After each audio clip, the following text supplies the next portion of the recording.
Salut tout le monde, c'est Sadako et Vanessa. Comment vas-tu, Vanessa? Ça va, Sadako, et toi? Ouais, ça va bien. Regarde, ne surtout pas reproduire à la maison une image d'une Lara Croft sanguinaire qui vient de nous dépecer un ours. Alors là, si on n'a pas la Ligue des protections de l'animal sur le dos... Vite, appelez Brigitte Bardot. Ouais. Brigitte, Brigitte, Brigitte. Bon, alors, comme vous avez deviné, donc on va vous montrer ce jeu qui est Rise of the Tomb Raider, pardon. Yeah. Avec la belle Lara Croft. Et les premières images sont vraiment très très belles. Ouais, on n'est pas au tout début du jeu là, on est vraiment, je dirais, oui, à 1 heure de jeu. Après, on a passé la Syrie en fait. Tout à fait. Et on est au début de, où elle vient de la donc montagne. de tuer un ours. Et elle vient de buter un ours. Je vais juste un très regarder très gros ours. Bon, alors pendant que tu regardes, je vais donc vous donner la petite fiche technique. Donc c'est édité par Square Enix, développé par Crystal Dynamics. C'est un jeu d'action et d'aventure.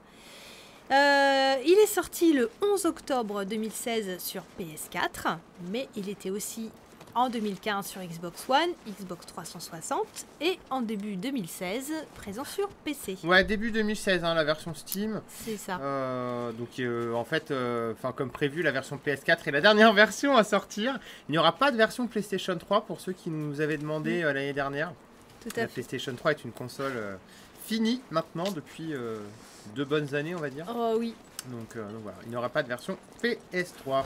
Alors pour une version complète, il faut compter à peu près 49 €. Ouais, alors c'est la version complète en fait. C'est ça qui est rigolo, c'est que en fait, elle a mis 1 an pour sortir la version PS4, mais elle est complète. C'est-à-dire que voilà, tu as tous les DLC dedans, toutes les extensions, et donc vous allez pouvoir tout faire.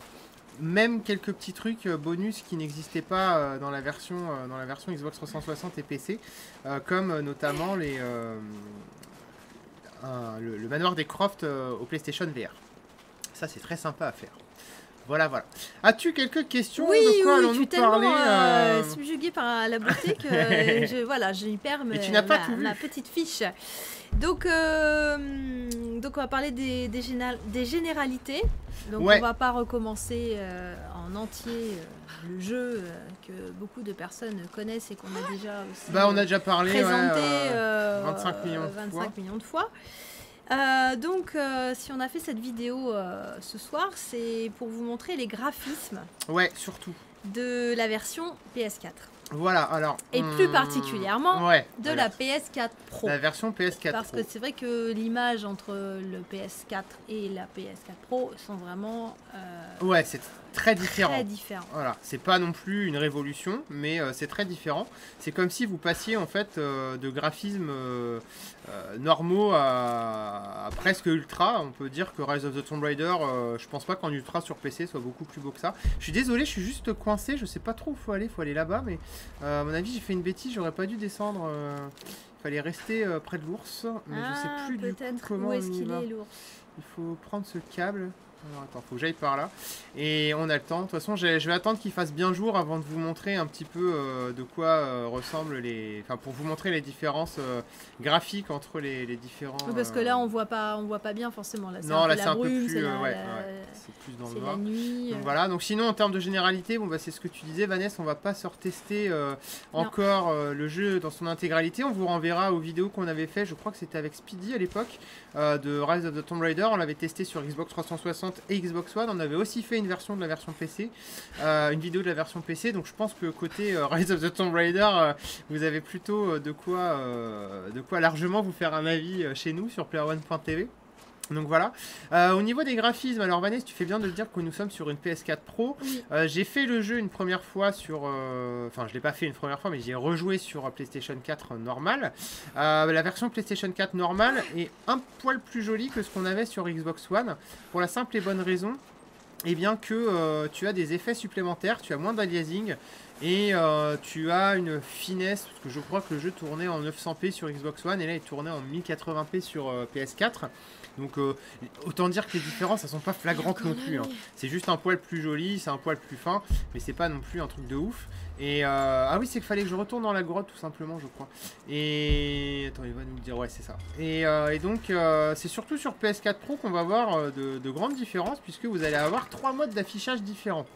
Alors ça, c'est assez rare aussi parce que... Et alors, ça change quoi d'avoir 3 modes de graphisme Eh ben, différents? tu vas avoir le mode 4K, je vais vous le montrer là parce que c'est un peu plus lumineux. Donc là, on est en mode 4K là. Bon, on n'a pas une carte d'acquisition qui est capable de faire du 4K. Ça va venir, je vais pas tarder à renouveler le matériel de Player One parce que tout ça, ça évolue. Il va bien falloir pouvoir vous montrer des trucs en 4K. Donc il va falloir casser la tirelire encore une fois. Ensuite, vous avez le mode, je vais vous montrer ça, on peut changer à la volée, en plus c'est assez cool. Alors je sais pas si en capture comme ça vous allez voir grand chose, mais donc le mode 4K, même si vous êtes en 1080p, ça va quand même apporter beaucoup de finesse. Ensuite, vous pouvez avoir graphisme amélioré ou fréquence d'image élevée. Donc fréquence d'image élevée, c'est que ça va basculer en 60 images par seconde. Voilà, et là on le voit tout de suite, c'est beaucoup plus fluide, beaucoup plus fluide tout simplement. Par contre, c'est vrai que ça va enlever quelques petits détails de finesse et ça va surtout ajouter un petit peu plus d'aliasing. Parce que c'est comme sur un PC, quand on veut plus d'images par seconde, forcément il faut restreindre un petit peu les détails pour que toute la puissance n'aille pas au même endroit.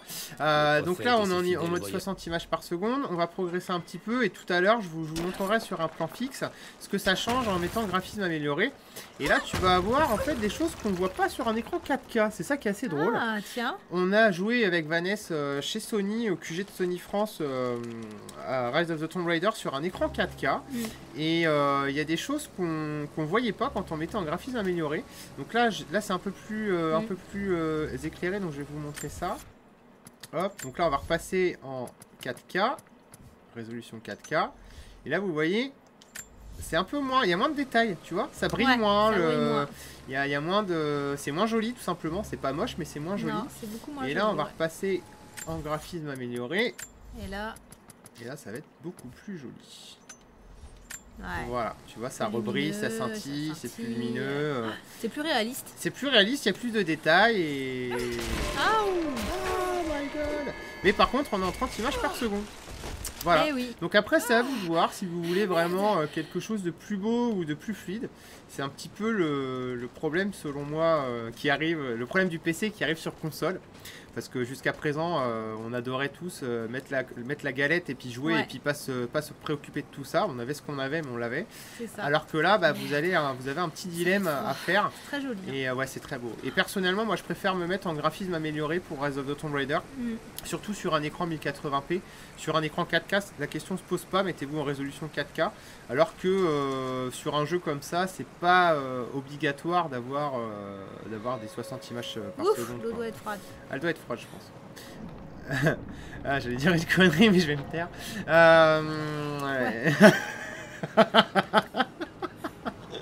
Et qu'est-ce que je disais? Oui, il n'y a pas de nécessité vitale pour un jeu d'action-aventure d'être en 60 images par seconde. Au contraire d'un jeu de baston ou d'un FPS ou d'un jeu de course où c'est beaucoup plus agréable d'avoir plus de fluidité. Donc voilà un petit peu pour les graphismes et les modes graphiques de cette version PS4 Pro. Très bien, alors attends, j'en suis où moi? Donc est-ce qu'il y a un contenu supplémentaire comparé aux autres versions? On l'a vu. Attends, je sais que je vais détailler. Attention, on n'est pas chez Vitrine Magique ici, on fait pas juste... On fait illusion. T'as des espèces de référence, Vitrine Magique. Tout à l'heure c'était je sais plus. Le juste prix. Le juste prix avec Philippe Risoli. Ah bah dis donc, quelle culture. C'est une culture qui date un peu quand même. Mais Vitrine Magique existe toujours au contraire de Philippe Risoli. Enfin, je crois qu'il est pas mort, mais il fait plus rien en tout cas. Et donc oui, au niveau du contenu, on a beaucoup plus de choses. Je vais vous montrer ça maintenant d'ailleurs. C'est marrant parce qu'en regardant le sol, on se dit, oh là là, ça doit glisser. Enfin, il y a une telle réalité... c'est réaliste.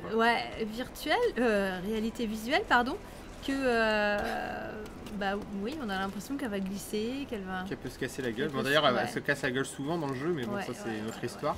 Et donc ouais, en termes de contenu, je vais peut-être vous montrer ça dans le menu, ça sera plus sympa. Alors bien sûr, enfin je crois que j'ai tout débloqué, mais je suis pas certain. Si à noter aussi que la version PS4 Pro, enfin sur PS4 Pro, les temps de chargement sont un poil plus rapides aussi. D'accord. Donc ça c'est assez sympathique, ouais. Donc là on a un mode expédition qui est enrichi. Oui, tais-toi. Donc là, on a notre grenouille qui est en train de gueuler. Là, Lara Croft lui plaît. Je crois qu'à la fin. À la fin. Oh, décidément. Et ce soir, c'est le bal des bêtes. Donc le mode endurance, réveil glacial, tout ça, enfin tout ce que vous allez avoir en fait, le cauchemar de Lara avec les zombies est aussi dedans. Donc tout ce qui est disponible sur Xbox One et PC sera disponible dedans. Et il y a surtout voilà le manoir des Croft, qui est une expérience à faire avec ou sans PlayStation VR. Il y a juste la possibilité d'y jouer avec le PlayStation VR hein, qui est exclusif à la version PlayStation 4. Mais sur Xbox One et PC, vous pouvez quand même visiter le manoir des Croft. Et ça, c'est un putain de fan service. Parce que vous allez chez Lara Croft, il faut fouiller dans ses bibliothèques, on va trouver des trucs. Enfin, c'est franchement super agréable. Et moi, j'ai adoré ce mode-là. Au PlayStation VR, c'est encore plus immersif du coup, mais c'est déjà très sympa à faire en dehors du PlayStation VR. Donc le manoir des Croft a beaucoup de secrets à renfermer. Voilà. Et à refaire. Donc un contenu finalement XXL, parce que le jeu dure déjà pas mal de temps. Il y a pas mal de choses à faire dedans et vous pouvez y rejouer pour trouver tous les succès, les petits trucs à droite à gauche. Donc non, vraiment, il y a vraiment un gros contenu dans Rise of the Tomb Raider. C'est la version la plus complète sortie à ce jour, de toute façon, sur PlayStation 4. Même si vous pouvez acheter le Season Pass sur Xbox One et PC pour tout avoir. Mais là, au moins, tu as tout sous la main, donc c'est cool, quoi. Voilou, ma chère Vanessa, est-ce que tu as d'autres... Non, puisque bon, on a... Ah si, une petite question. Avec le casque... de réalité virtuelle, est-ce qu'on peut jouer tout le jeu? Ah non. Non, il y a juste cette partie-là du manoir. Voilà, juste le mode Blood Ties, les liens du sang. D'accord. Il y a juste ça que tu peux faire. Tous les autres, l'aventure principale, tu peux pas faire en réalité virtuelle. D'ailleurs, si tu regardes bien, ça se voit qu'il est jouable en réalité virtuelle, parce qu'il y a vachement d'aliasing partout. Oui. C'est vachement moins joli que ce qu'on avait. Et je sais pas, tiens, d'ailleurs, si on active le mode 4K ici, je pense que ça va pas changer grand-chose. Hop. C'est un peu mieux quand même. Il y a beaucoup moins d'aliasing. Ah oui. Oui, il y a beaucoup moins d'aliasing. Donc ça à la limite, et il n'y a pas moins de détails. Donc ce mode là, faites-le en mode 4K, c'est vachement mieux. Donc voilà, pour répondre à cette question. Très bien. Eh bien, on va conclure par... donc faut-il racheter ce jeu? Alors racheter non, si tu l'as déjà sur... Si on l'a déjà sur notre console par exemple. Voilà, si tu l'as déjà sur PC, Xbox One ou... c'est pas la peine de le racheter. Si vous l'avez que sur Xbox 360, oui ça vaut le coup parce que la différence graphique est quand même énorme et en plus le Season Pass n'est pas disponible sur Xbox 360. Donc c'est franchement top pour ça. Donc si vous l'avez déjà, voilà, non, mais si vous ne l'avez pas, oui. C'est un jeu qui est quand même moins bon, tu verras quand tu le feras. Il est moins bon que celui que tu es en train de faire. C'était la question, est-ce que par rapport à celui de 2013, il est moins surprenant. Comment, Il est, on va dire, il y a une grosse phase où, en monde ouvert où tu peux t'emmerder un peu. Alors que ça a été inexistant, il n'y a aucun temps mort dans Tomb Raider 2013. Alors que dans celui-ci, il y a quand même des phases qui sont un peu moins fun. Et donc c'est pour ça que je lui avais mis, je crois que j'avais mis 19 à Tomb Raider 2013. Et au contraire de ça, celui-ci j'avais dû le mettre 15 je crois. Bah écoute, j'ai pas de notes. Ouais, mais j'ai refait un test sur Player One de toute façon par écrit. Donc si ça vous intéresse, vous allez voir sur la fiche du jeu. Enfin, il a une bonne note. Mais c'est un bon jeu, c'est un excellent jeu. C'est un très bon jeu. Mais il est moins bon, il est moins marquant que celui de 2013. Voilà. Et ben en tout cas, merci beaucoup. Nous vous faisons un gros bisou. Lara Croft aussi vous embrasse. Oui. Et on vous dit à la prochaine. On vous dit à très bientôt. Salut.